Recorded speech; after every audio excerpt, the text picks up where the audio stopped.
আমার অত্যন্ত কাছের মানুষ গোবিন্দ। একাধারে সে আমার ছাত্র এবং গুরু ভাই। নানা কাজে আমাকে সাহায্য করে। টাইমিংয়ের ব্যাপারে ও একদম পাক্কা। খাওয়া দাওয়া সব কিছু টাইমিংয়ে চলবে আর কি। গতকাল ছিল ওর জন্মদিন, ওকে নিয়ে একটা কবিতা লিখেছে। কবিতাটির নাম হচ্ছে গোবিন্দ। গোবিন্দ ভালো নামে ভালোবেসে গবা নাম, গড়িয়াতে নিজ বাড়ি ইদানিং মম ধাম। গোবিন্দ সাধনাতে সবিশেষ প্রাণমন, তার সাথে চারপাশ দেখে আছে কোনজন। কেবা কাজে ফাঁকি দেয়, কেবা কাজে দক্ষ, সব হিসেব গবা করে, টাইমটা মুখ্য। ঘড়ি ধরে চলাটাই গোবিন্দ লক্ষ্য, ঘড়ি ধরে খাওয়া দাওয়া দৃঢ় হয় বক্ষ।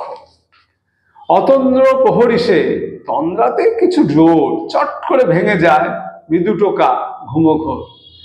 সব কাজে ছটফটে এক্সপার্ট বহুদিক, বাগান বা ক্ষেত বলো, বাড়ি গাড়ি সব ঠিক। একটু ইমোশনাল, এইটাই নেগেটিভ।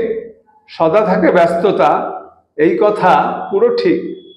সংগ্রামী মনোভাব, প্রকাশেতে প্রাণ মন, নেগেটিভ ভাবটাই সদা করে জ্বালাতন।